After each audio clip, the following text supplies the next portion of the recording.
Hello everyone, my name is Kevin, and I'm a Dead Cells 5 BC player. I have over 1,000 hours in the game and am constantly looking for new and fun ways to beat runs. Today, I have an update to a video that I made over 2 years ago, where I'll be showing off 5 powerful Brutality builds to help win a run. Brutality is all about strong, fast kill options, and these builds let you play aggressively and melt enemies fast. I tried to keep a good variety of playstyles in mind and show some really fun and unique ideas, so let's just jump off into our first build.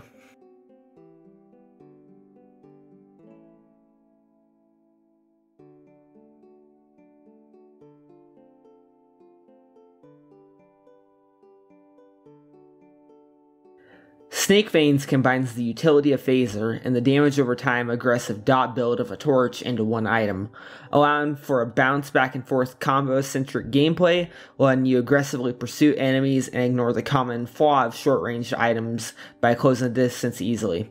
And while it sometimes has trouble securing kills on moderately bulky enemies, there are consistent and powerful options in Brutality to amp its power to incredible levels. Open Wounds, Combo, and No Mercy all make for great mutations to ramp its kill time up, while other mutations like Frenzy and Melee can help it as well.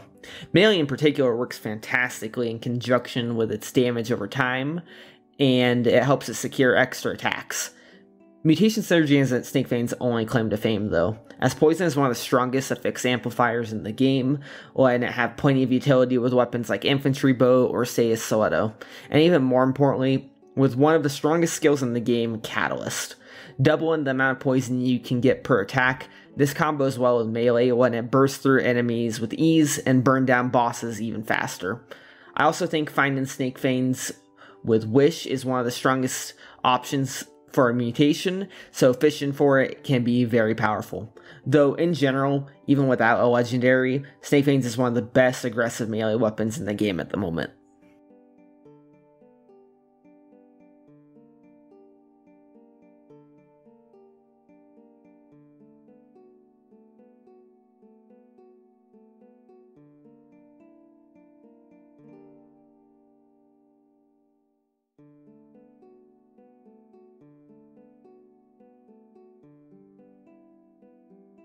Firebrands is one of the best offhand weapons you can run in Brutality, with the bonus to burn an oil fix that enables melee weapons to hit unmatchable damage.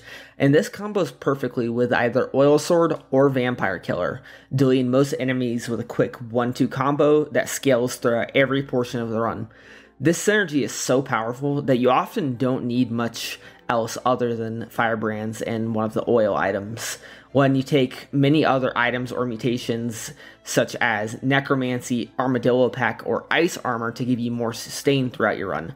That said, plenty of other synergies work with it as well, and there really isn't much else needed in this build, so the damage and consistency of these items can't be matched. They function with almost any other mutation or item simply because of how well they work together with each other, making for an incredibly powerful item that works throughout all phases of a run.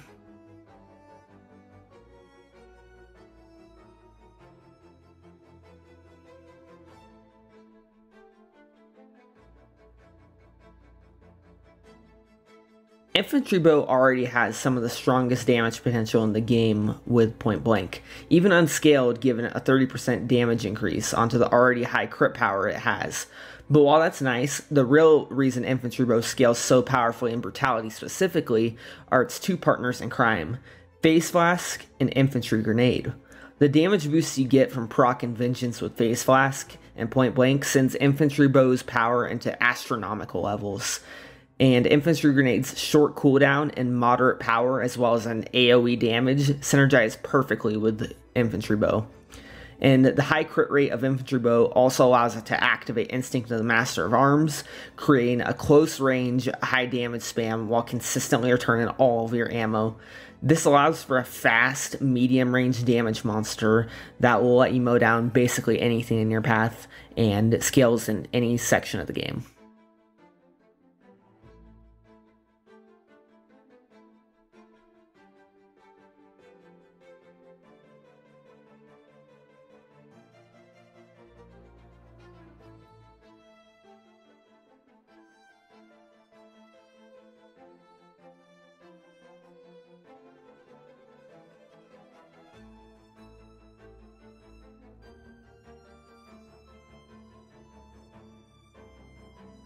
Crowbar's critical hit damage is some of the best in the entire game and makes for a perfect item that you can grab in a run as a mid to late game powerhouse.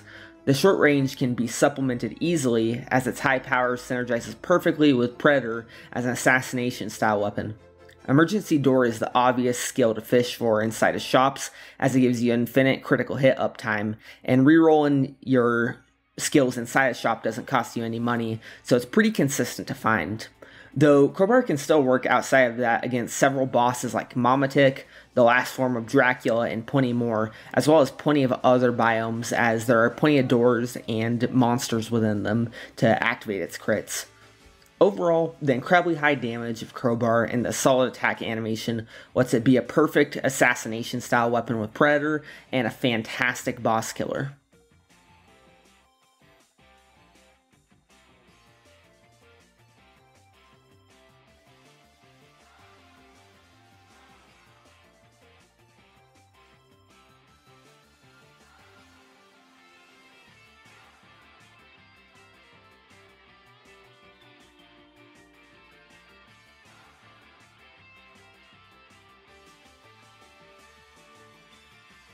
Queen's Rapier combines the relatively fast attack speed of a Brutality item with the high damage potential and range of a survival weapon, making for a powerful and consistent weapon that can scale incredibly well into mid-game biomes while still shredding bosses. While it does struggle a bit with flying enemies as its first attack swings at a downward angle, this can be easily fixed in Brutality thanks to items like throwing knives, face flash electricity effects, lacerating aura, and plenty more. Where Queen's Rapier really shines, though, is the incredibly high burst damage it has, one that melt down bosses and high HP targets quickly. It also has solid synergy with mutations in general, appreciating ones such as Melee to help with its slower attack speed, Point Blank to amplify its critical damage, and many others like No Mercy, Combo, alternating attacks with kill rhythm, open wounds, and plenty more. All in all, Queen's Rapier is a fantastic hybrid of a Brutality and survival style weapon that has plenty of power to make for a great run.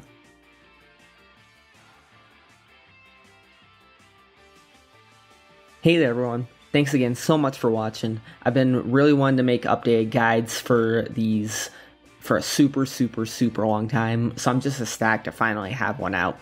I do want to make an updated Tactics and Survivor video for this series as well, but please keep in mind that these videos take a super long time to script and produce and get all the footage for. So please be patient, as I can't promise they'll be out anytime super soon. That said, I still plan on trying to stick with my current upload style of about 2 Dead Cell runs a week if I can, and we'll keep working towards those other guides as well. So if that interests you, I would appreciate any feedback you might have.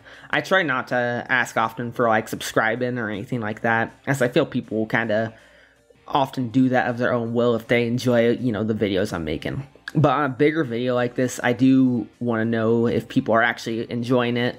So the feedback of any, you know, comments or subscribing or just, you know, telling me how you feel about the builds and whatnot would be super appreciated. So thanks again so much for watching. Like I said, I had a lot of fun producing this and making it. I hope you enjoyed it, and have a great day, everyone. Stay safe out there.